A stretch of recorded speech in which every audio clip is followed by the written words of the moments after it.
বর্তমানে সারা বিশ্বে বিশেষ করে বাংলাদেশে নাস্তিকতা অত্যন্ত স্পর্শকাতর একটা বিষয়।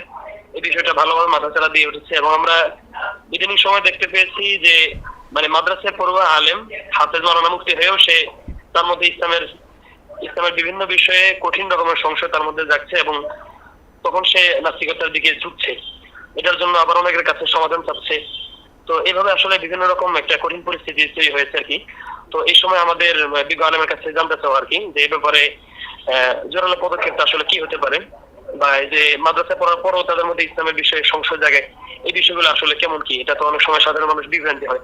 তো আশা করি এই বিষয়ের সম্পর্কে একটু খোলাসা আলোচনা করবেন। আসসালামু আলাইকুম। অনেক ধন্যবাদ আপনাকে, আপনার সাথে থাকুন, আমরা উত্তরটা নিচ্ছি মোহতারাম। হ্যাঁ প্রিয় ভাই, অত্যন্ত সুন্দর প্রশ্ন করেছেন আপনি এবং সময় উপযোগী প্রশ্ন, আমাদের বিবেক জাগা নিয়ে একটি চমৎকার প্রশ্ন আপনি করেছেন। প্রথম বিষয় হচ্ছে দেখুন, কেউ দিন থেকে বের হয়ে যাওয়া এটা খুব অস্বাভাবিক কিছু নয়। প্রথমত আমাদের এই কথাটা মাথায় রাখতে হবে, কারণ ঐতিহাসিকভাবে আমরা যদি দেখি তাহলে দেখব বিভিন্ন সময় অনেকে তো এমনও আছে রাসূল সাল্লাল্লাহু আলাইহি ওয়াসাল্লামকে খুব কাছ থেকে পেয়েছে, দেখেছে, দিনের আলোতে আলোকিত হতে শুরু করেছিল, কিন্তু তারা পরবর্তী সময় আবার ফিরে গেছে, এমন অনেকেরও ঘটনা আছে। অতএব প্রথম বিষয় হচ্ছে এই ধরনের ঘটনাকে খুব অস্বাভাবিক কোনো ঘটনা হিসেবে না নেওয়া। দ্বিতীয়ত হচ্ছে নাস্তিকবাদের প্রচার প্রসার, কারণ শয়তান তো একটা এজেন্ডা নিয়ে আসছে, শয়তান একটা এজেন্ডা নিয়ে এসেছে এবং শয়তান তার কার্যক্রম পরিচালিত করছে। এতে কেউ হয়তো প্ররোচিত হয়ে বিভ্রান্ত হচ্ছে, বিচ্যুত হচ্ছে, এটা তার জন্য ঘটে যাচ্ছে। দ্বিতীয়ত হচ্ছে যে নাস্তিক্যবাদ কেন প্রচারিত হচ্ছে এবং কেন ব্যাপকভাবে প্রচার প্রসার লাভ করছে। দেখুন, নাস্তিক্যবাদ ব্যাপকভাবে প্রচার প্রসারের পিছনে বড় ধরনের দায় কিন্তু আমাদের শিক্ষা ব্যবস্থার এবং আমাদের রাষ্ট্র ব্যবস্থার। আপনি যদি আজকে আমাদের রাষ্ট্র ব্যবস্থা খেয়াল করেন তাহলে সেখানে আপনি ইসলামের ঠিক কতটা জায়গায় ইসলাম খুঁজে পাবেন, সেখানে আমি একথা বলতে বাধ্য হব যে 100টা পয়েন্টের মধ্যে 90টা জায়গায় সেখানে ইসলাম অনুপস্থিত। 10টা জায়গায় সেখানে ইসলাম থাকলেও সেখানে নামমাত্র আছে। অতএব একটা রাষ্ট্র যখন ইসলাম থেকে দূরে সরে যায় তখন নাগরিকদের উপর খুব স্বাভাবিকভাবে এটার প্রভাব পড়ে। আর সবচেয়ে যেটা বেশি গুরুত্বপূর্ণ সেটা হচ্ছে শিক্ষা ব্যবস্থা। দেখুন, একটা জাতি গড়ে ওঠার মূল জায়গা হচ্ছে শিক্ষা। আমাদের প্রিয় রাসূল সাল্লাল্লাহু আলাইহি ওয়াসাল্লাম সেই আরবের যেই জাহিলি সমাজ সেটাকে কিভাবে পরিবর্তন করেছেন এবং আল্লাহ সুবহানাহু ওয়া তাআলার পক্ষ থেকে সেই রূপরেখা ও রোডম্যাপ কি ছিল, ইকরা বিসমি রাব্বিকাল্লাযী খালাক, আল্লাহ সুবহানাহু ওয়া তাআলার পক্ষ থেকে প্রিয় রাসূল সাল্লাল্লাহু আলাইহি ওয়াসাল্লামের মাধ্যমে শিক্ষা বিপ্লবের মাধ্যমে কিন্তু সেটা গড়ে উঠেছিল। দুর্ভাগ্যজনকভাবে আজকে আমাদের শিক্ষা ব্যবস্থা এমনভাবে ঢেলে সাজানো হয় যেখানে একজন মানুষ তিনি বস্তুবাদিতার চূড়ান্ত পর্যন্ত পৌঁছতে বাধ্য।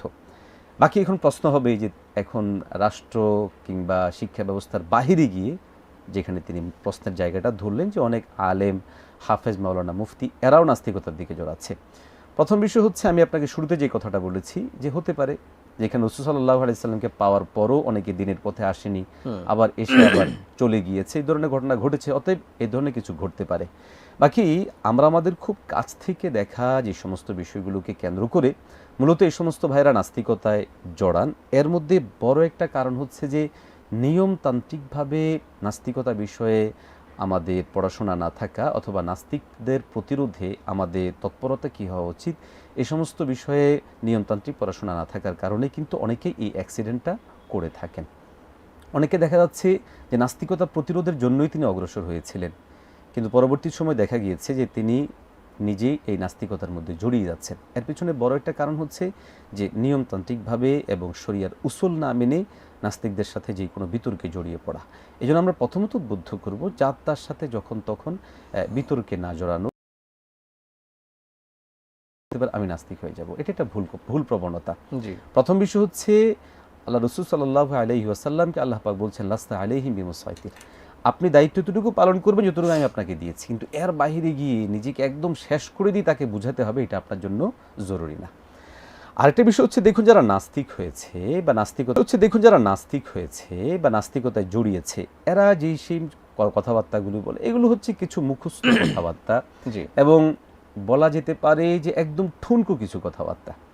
আপনি দেখবেন যে এ পর্যন্ত মাদ্রাসা ব্যাকগ্রাউন্ড থেকে যতজন নাস্তিক হয়েছে এদের যে সমস্ত কথাবার্তাগুলো এরা বলে সবগুলো প্রায় একই ধরনের, যে ইসলামের এই বিচার ব্যবস্থাটা এমন কেন, রাসূল সাল্লাল্লাহু আলাইহি ওয়াসাল্লাম আম্মাজান আয়েশা রাদিয়াল্লাহু তাআলা আনহাকে বিয়ে করেছেন কেন, রাসূলুল্লাহ সাল্লাল্লাহু আলাইহি সাল্লাম এতগুলো বিয়ে করেছেন কেন, মানে এই ধরনের কিছু বিষয়। এবং কেউ কেউ এখানে যে একটা বড় ধরনের ভুল করে, তারা নাস্তিকদের একটা বড় জায়গায় তারা পড়ে যায়, সেটা হচ্ছে, এটা আমাদের অনেকের মধ্যেও এটা ভুলটা কাজ করে, সেটা হচ্ছে যেই কোনো জিনিসকে আমি আমার যুক্তিতে দলিলের আলোকে আমি বোঝার চেষ্টা করব।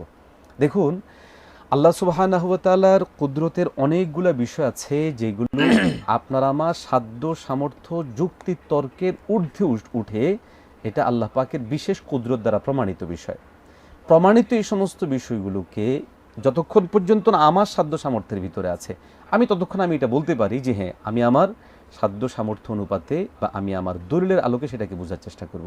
কিন্তু যে জিনিসটা আমার সাধ্যের ঊর্ধ্বে, যেমন কোরআন শরীফ সঠিক কিনা, কোরআন শরীফ প্রমাণিত কিনা, এটা ঐতিহাসিকভাবে প্রমাণিত। জি, রাসূল সাল্লাল্লাহু আলাইহি ওয়াসাল্লামের কে অনেক প্রশ্ন করা হয়েছে তখন, নবীজি এটা বানিয়ে বলছেন, অথবা নবী সাল্লাল্লাহু আলাইহি ওয়াসাল্লাম তিনি জাদুকর, অথবা এভাবে অনেক কথা কিন্তু রাসূল সাল্লাল্লাহু আলাইহি ওয়াসাল্লামকে বলা হয়েছে, বলে তারা এটা চেষ্টা করেছেন যে প্রশ্নবিদ্ধ করার জন্য। কিন্তু ওই সময়ে আল্লাহ সুবহানাহু ওয়া তাআলা স্পষ্টভাবে প্রমাণ করেছে এবং তাদেরকে চ্যালেঞ্জ করেছেন যে লা রাইবা ফি হুদাল লিল মুত্তাকিন ইন কুনতুম ফি রাইবিন মিম্মা নাযালনা আলা আবদিনা ফাতু বিসূরা।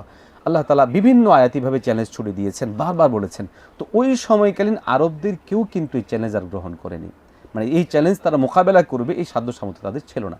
এখন দেখা যাচ্ছে আমাদের অনেক ছেলেদের মধ্যে এই প্রবণতারা কাজ করছে, সেটা হচ্ছে প্রমাণিত এই বিষয়টাকে সে নিজের যুক্তিতে তর্কের আলোকে বা নিজের কাছে থাকা দলিলের আলোকে সে কোরআনকে প্রমাণ করতে চায়। দেখুন, আপনি কিভাবে কোরআনকে প্রমাণ করবেন? আপনি নবী নন। জি, কারণ কোরআনকে প্রমাণ করার জন্য যখন কোনো চ্যালেঞ্জ তৈরি হবে, যেমন নবীকে চ্যালেঞ্জ করেছে, নবী সেই চ্যালেঞ্জ আল্লাহ পাকের সরাসরি তত্ত্বাবধানে সেটার মোকাবেলা করেছেন। জি, কিন্তু আপনি নবী নন, তাহলে আপনি সেটার সত্যায়ন কিভাবে করবেন, বা আপনি সেটার সঠিকতা কিভাবে প্রমাণ করবেন? এখানে একটা মৌলিক জিনিস আমাদের বুঝতে হবে, সেটা হচ্ছে যে প্রমাণিত কোনো বিষয়কে ওরা তো বলবে যে আপনি আমার এটা প্রমাণ করে, আপনি বলবেন এটা প্রমাণিত এবং সেটা ঐতিহাসিকভাবে প্রমাণিত। এখন এই কোরআনকে আমি আবার কোরআন সেটা প্রমাণ করতে হবে কিভাবে? প্রয়োজন নেই এটা। তো এই জায়গাটাই পড়ে হচ্ছে আমাদের অনেক মাদ্রাসা পূর্ব শিক্ষার্থীরা ভুল করে বসে। তো এই জন্য আমি ভাইকে বলবো, যিনি প্রশ্ন করেছেন, আমাদের একটা মূলনীতি মনে রাখা চাই, সেটা হচ্ছে ইসলামে যে সমস্ত বিষয়গুলো ঐতিহাসিকভাবে প্রমাণিত এই সমস্ত বিষয়ের ব্যাপারে আপনি অহেতুক কোনো তর্কে জড়াবেন না এবং তাদের কোনো বিতর্কের জবাবও আপনার দেওয়ার প্রয়োজন।